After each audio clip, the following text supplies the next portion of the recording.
Hi everybody, I'm Philip Eidson and welcome to today's Art of Procurement podcast. And today I wanted to share a conversation that I had last week with Tim Crawford. So Tim is a former CIO who now advises CIOs and business executives on strategic IT transformation initiatives. He does that through his consulting company that he founded called Aroa. Now he's also the host of a popular podcast called CIO in the Know.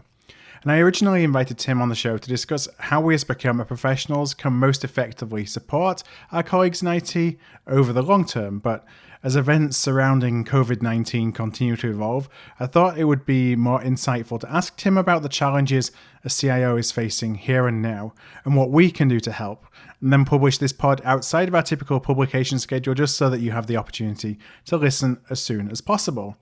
So if you support the IT team, you support the CIO, then there's going to be lots of great insights that Tim shared in our discussion. And I started the conversation by asking Tim just if he could share a little bit more about his background. I've been in IT leadership roles over 30 years. I'm a former CIO. I'm an advisor to CIOs and executive teams. I'm also the host of a 30-minute podcast with CIOs called The CIO in the Know. And my focus is really taking a provocative but pragmatic look at the intersection of business and technology. Now, we're recording this just for the context to listeners. Towards the end of March, there's a lot of unknowns as we're all dealing, obviously, with the fallout and the ongoing pandemic that we're all facing, especially here in the United States. And I know a number of other countries around the world are facing some of the same challenges. So what I thought I'd do to start with is if just kind of get your perspective on the here and the now. What is it that CIOs today are thinking about? And then I'd like to just talk a little bit about what we as procurement professionals can do to help enable them in these times. There are several things that are being dealt with in the here and now, and it depends on where you are in that process. Yeah. Most folks right now are trying to get their arms around how to work from home. How do they start to procure equipment? How do they get their hands on as much equipment as possible, get that out to their staff so that their staff is effective and up and operational? That requires not just equipment, but also services and new services that they might have to employ and might not have put in place previously. Once they get over that somewhat of a hump, the very next one is looking at your business operations. And so CIOs are starting to think about their supply chain. Do they have exposure in countries like China? Do they have exposure in other aspects that may not be geographically centric? And so how do you start to think more diversely around your supply chain and your business operations? Yeah. And then the third piece, which is not getting as much airplay today, but something that frankly is at our feet, but we have to deal with in short order, is recession. Yeah. And so some of the very forward-thinking CIOs are already there. They've gotten their arms around work from home. That's pretty well on its way. They're already starting the conversations around how to, or even shifting gears to change their business operations to accommodate more diverse supply chains. And they're thinking about how do they prepare themselves, not just for recession, but also how can they be stronger and better positioned coming out of it? So if you think about the three hurdles that every business is having to go through, and we as humans, as citizens within our countries, within our communities, there are three big hurdles. The first one is the social hurdle. Yeah. And that's kind of first and foremost in all of our faces, if you will. The second is the health crisis. And then the third is the economic crisis.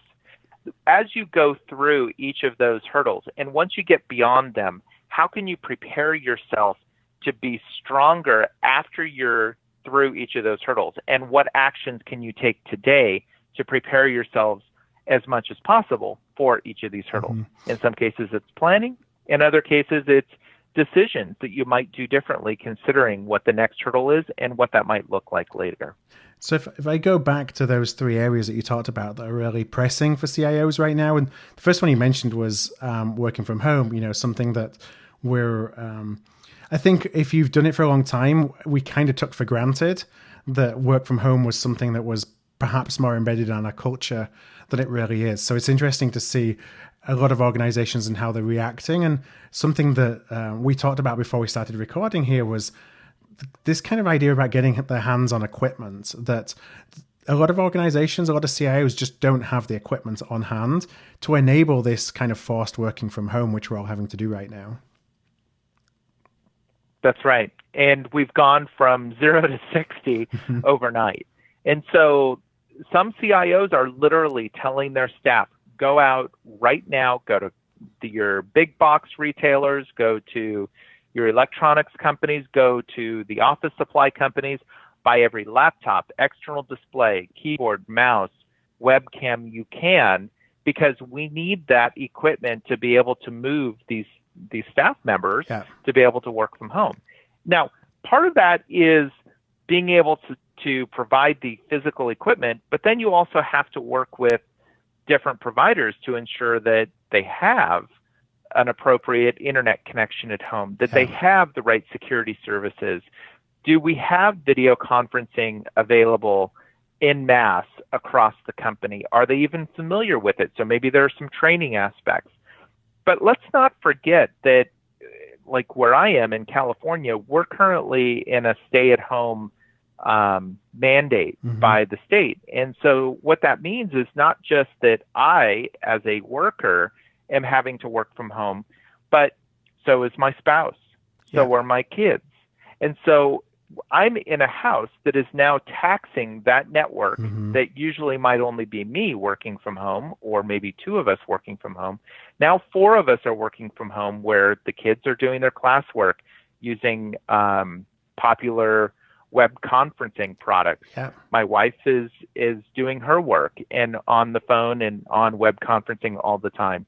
And so these kinds of support issues, as well as the cultural domain that comes into play, where you have to think about how you can support those folks if you're someone that is technically astute, becomes front and center. It's no longer just one person. It's now, in my case, 4 people that we have to think about. And these have impacts and ramifications around the different changes in how we work from home. How do you keep your staff engaged?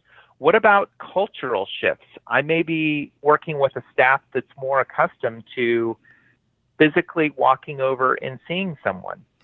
Okay, that's not available.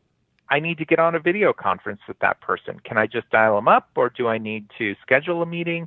You know, how do you start to work through some of those dynamics? And then also culturally, how do you keep your teams engaged? As a leader, you need to make sure that you are always in front of your team. You always are there for your team. You're supporting your team. And so you need to look at different ways to use technology that you haven't necessarily had to use in the past. These are all changes for us. We have to think through those. I'm sorry, Tim. You talked about the example of bandwidth of in-home Wi-Fi, which I completely resonates with me for the same reason. You know, we got kids doing distance learning, and just more people using the bandwidth. And you think about it from a CIO perspective, like what influence can they really have? Like, what are some of the solutions or potential solutions to that challenge? Because I'm sure that's a challenge that's being faced by every single organization, every single CIO in the land right now. It is. And many of them are bringing this issue up, that their support teams are having to support home network issues that they have never had to deal with in the past. In some cases, it may be an issue where they don't have adequate bandwidth to handle 4 people that are constantly doing video conferencing. Like you mentioned, the kids are on video conferencing. You've got 2 adults working remotely, 2 executives that are video conferencing. You start adding up the different requirements and taxing the network, you start to realize that you need more bandwidth than you otherwise would. And so they may simply just not have enough bandwidth coming into their home, and they may have to upgrade to another plan, which may require a different cable modem or a different router. Or maybe their Wi-Fi is really poor and doesn't provide the level of coverage and stability that they really need at this time. And so these types of issues will cause new types of requirements around networking equipment and technology that needs to come into the home that we haven't necessarily had to think about because, frankly, it wasn't that critical in the past. And when you think about the procurement role in that process, it's about quickly enabling an organization to get the right equipment. Perhaps taking down some of those, I don't want to call them barriers, but process that we often will have an organization go through to make sure that they, buy equipment in a particular way. That as much as we can take down that and enable the organization to act quickly is a value, because the negative impact of not having access to that equipment is far more material to an organization than potentially the savings of going through a particular process. That's right. And we might be talking about this kind of after the fact at this stage, because many organizations have moved to a work from home model. But unlike going through standard distribution channels and standard providers, having an IT staffer go out and just buy every laptop they can find at these different retail stores, you're not going to get the same product or maybe even the same quality as you might through your traditional B2B distributor. And it may not even be the same model or same product that you're accustomed to working with.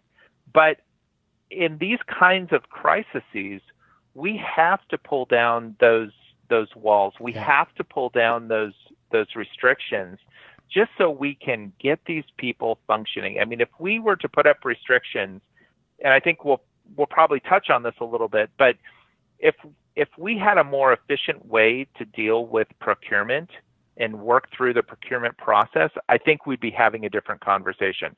But in this day and age where we are today, we just need to get the work done. And we'll figure out how to clean it up later. But right now, let's just get people productive. Now, the second area you talked about was supply chain and business operations. Now, as you were thinking about that, are you thinking about that from a broader business perspective, or is the CIO more looking at this from a technical infrastructure perspective? Making sure that the technology side of the business is operating the way it should do? Well, it has to be both. The CIO today has to be well-versed in how the business climate is changing, how customers are changing, how their business functions, where they're spending money and where they're making money, and how those different value chains start to play out. When I talk about business operations, I'm talking about how the company provides that service or that product. How does it get built? How does it get serviced? And there most definitely is a technology component either at different points along that process or that's core to the entire process, soup to nuts. And so it's important that the CIO be part of that core conversation that is thinking about how do we start to change our business operations and our supply chains and, frankly, our value chains too, especially when you think about the customer and how the customer is changing. Case in point, right now, many of the stores here in California are closed, and that's true in New York and in other states, and seems to be increasingly so. Unless you're an essential services store, you're closed. And so how do those businesses still function? And so they've had to shift some of their inventory from in-store to online. So there are a lot of different shifts that have to take place. Maybe you need more of a given product than another product, and how do you start to shift your manufacturing to be able to accommodate that? But at the same time, as I mentioned, these different hurdles, as we get through these different crises, we may need to shift that back. So it's not just creating these one-way doors where we say, okay, we're going to shift everything to the right, and now we're going to go right. Well, you may have to go back to the left, and I probably shouldn't use right or left in the context of politics. But my point is, you have to be flexible. And I think one of the things that we are learning right now is we are incredibly inflexible across the board, whether it's how we function, how we work internally, how people interact, how our products get manufactured, how our services are delivered. I think one of the things we are clearly understanding from a very painful standpoint is we are incredibly inflexible, and that's got to change.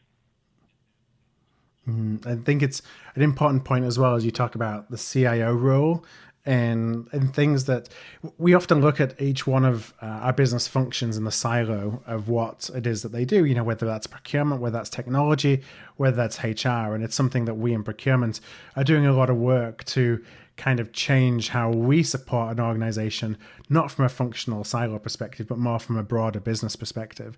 And bringing in all these different leaders and peers from around the organization, we have to solve these challenges collectively. It can't just be the CIO is looking at the tech stack and the CPO is looking at purchase services that don't necessarily interact with the CIO directly. We're all kind of figuring this out together because we all have different solutions to problems that we may not have even thought about because historically we're looking at things from more of a silo perspective. Now, the third area you talked about CIOs really being some of the more perhaps forward-thinking CIOs are already starting to think about what does recession mean for my business.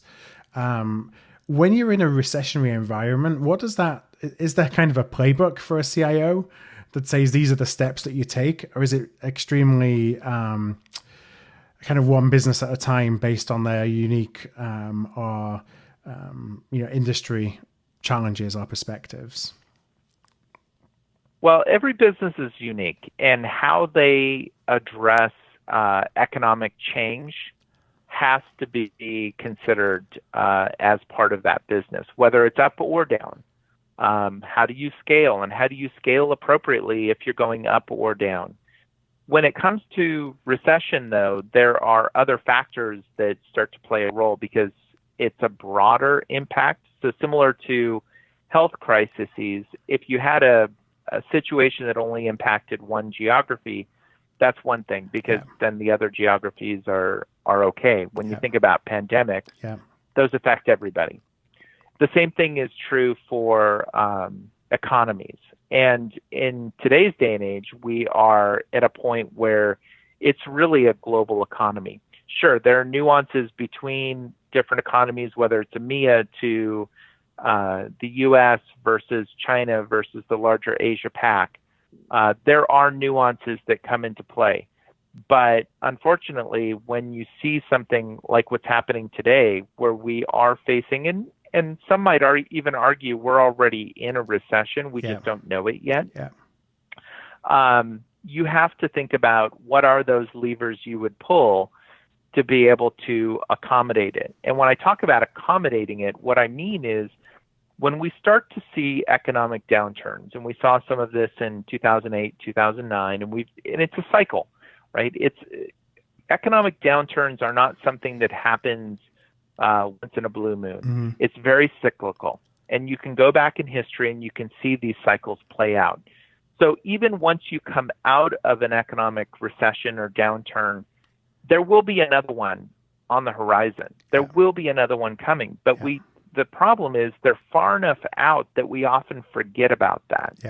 And so we don't plan accordingly. So the lessons learned of 2008, 2009 are somewhat lost today. And so folks are going to have to relearn that all over again. And one of the things that they're going to have to consider is, where do I start cutting? Now, the problem right now is one of the ways that people tend to start cutting is you look at things like contingent labor, you look at large expenses, and then at some point you start looking at people. Mm-hmm. And if we haven't cleared the health crisis and we're already starting to deal with the economic crisis and we start looking at how do we cut people, we start to run into another problem, which some may say is subtle, but I think is actually going to be a big deal, which is imagine having to cut staff when they're working from home. I mean, it's bad enough when you have to look someone in the eye and say, you're a great person. I really want to consider you coming back to work as part of the team, but we just can't carry that role right now, and we have to let you go. Imagine having to do that at a distance. Mm-hmm. I mean, it's just Yeah. the downsides here are just monumental. Coming off of one crisis and right into another. It's bad enough when you only have one. But CIOs have to think about what are those levers that they're going to pull. And one of the things that they can do now to prepare for that is, are there opportunities while there still is money available? What opportunities can they take to accelerate those functions that would put them in a better position during a recessionary period or even coming out of a recession? So things like artificial intelligence and RPA, machine learning, and cloud, those are all great opportunities for organizations to start looking at, and CIOs to start saying, okay, how do we start getting more efficient and using funding to be able to get those changes made now rather than once we hit recession? Because when you hit recession, all that discretionary spending goes away immediately. Just overnight, boom, gone. And it's really hard to get it back during that period. So there are steps you can take today if you're forward thinking. So it's an interesting point you make, because one of the questions I actually had, for our conversation was, we've spent the last, I don't know, it feels like the last 5 years, probably more than that, talking about the idea of digital transformation, and what that entails, and how bringing in these technologies like RPA and AI and many others are going to make us a more efficient, more data-driven organizations, and lots of other benefits based on different use cases. Do you think that, I know you talked about that as being a short-term lever that a CIO can pull to kind of invest in that if it drives immediate ROI through efficiencies now while that cash is available? But is the whole idea of digital transformation dead? Or are we going to look at the winners, because there's always winners and losers, and I think they're going to be more pronounced this time around. The winners can continue unabashed and probably even more aggressively in investing in digital transformation, and everybody else is just kind of trying to protect what they've got, and the whole idea of transformation goes away into the background because it's not important anymore. So is digital transformation dead? That's my question. And I would argue that yes, digital transformation as a term is a term we need to stop using, because it in itself doesn't really mean a lot. So great, you automated a process. What did that gain you? It's missing context. Yeah. And the context can't be for technology's sake. It's missing that business context. Now, if you want to talk about business transformation, absolutely. Let's figure out how to have that conversation. And that's a conversation that the rest of the C-suite's having. Yeah. So how do we transform our business to address one of three areas? And I wrote a bit about this on my blog about the CIO turn-in concept. And it really focuses on three core things. One is operational efficiency, which is common for just about any traditional CIO. But then it has two other pieces that transformational CIOs will focus on as well, which is customer engagement and revenue growth. Yeah. Now, revenue growth is an exhaust metric, meaning if you don't get customer engagement right, revenue growth is actually a result of customer engagement. If customer engagement goes well, revenue goes up. If customer engagement goes poorly, revenue goes down. It's pretty simple. But that customer engagement is going to be incredibly important, as well as the operational efficiency, as we move out of the health crisis and into the economic crisis. So, of course, you want to know what levers you can pull for greater operational efficiency, and that might be opportunities around cloud, opportunities around AI, ML, RPA. But then you want to also look at those same technologies and data analytics come into play as you think about the customer experience. How do we get the customer engaged as best as possible with us? And that's going to become incredibly more important than ever once we hit that economic crisis. And the reason for that is Now you've got consumers that are looking to spend less. Yeah. So every dollar counts more, or every euro counts more, whatever your currency may be. And so it's going to be incredibly important to get very specific in understanding what the customer wants, when they want it, and how they want it. Right? It's a typical marketing approach, right? Get the information to the customer the way they want it, when they want it, how they want it. But we have to think about that customer engagement piece, and we have to get incredibly detailed with it. That's where data comes into play. That's where analytics come into play. That's where AI and some of the automation comes into play, so that we can react and turn in a moment's notice and be able to accommodate that customer and not lose them in the process. So the continuation, or let's say perhaps what we think about as digital transformation, which is the investment in these technologies, isn't necessarily going to go away, but it's going to be a lot more targeted and focused on business outcomes that are important to the company. And that means doubling down on them, like you say, in the areas perhaps of customer engagement, if that is what is important to an organization, because they're not in full out, we just got to stop the bleeding mode.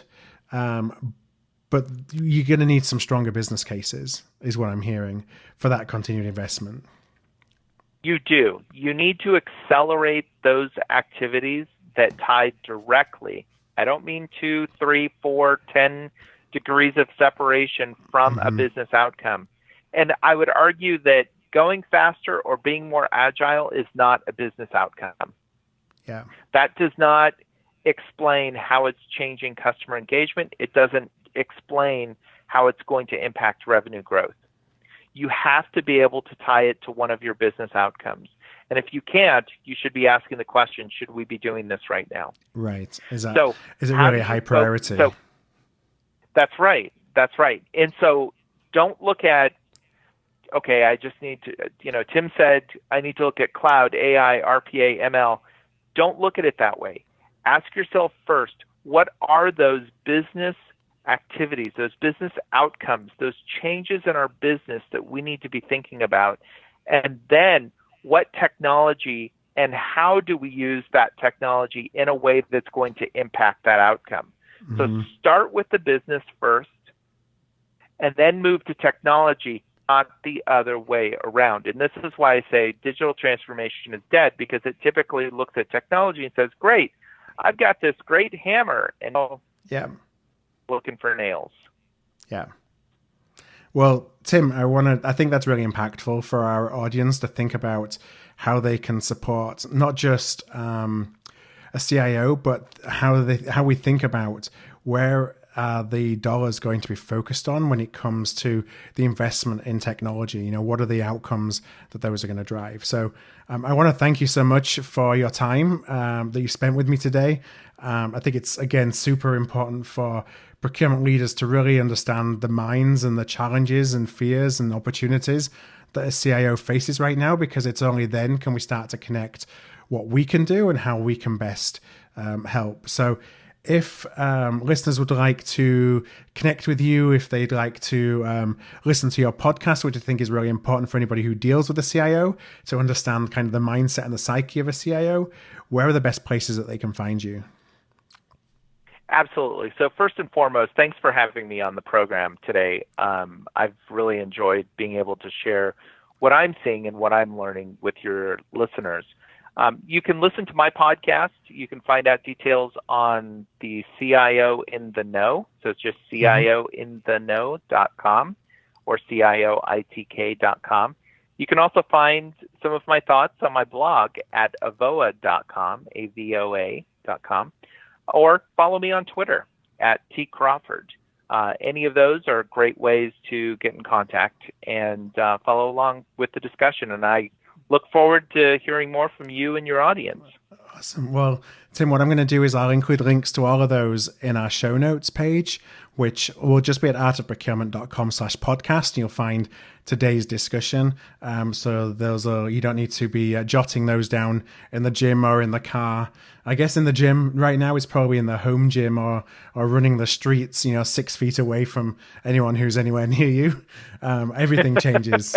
But no, if you're interested in following up and connecting with Tim, then I'll pop those in the show notes. So Tim, one last time, just thank you so much for joining me. Thanks for having me. Hi there, I want to thank you for tuning in to today's podcast. You can check out all of our back catalogue at artofprocurement.com/podcast, where you can also subscribe to our newsletter to make sure that you never miss an episode.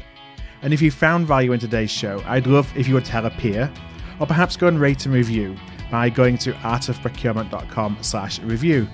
Word of mouth really is the best way to help the podcast grow, and if you're able to do either one of those things, I would truly appreciate it.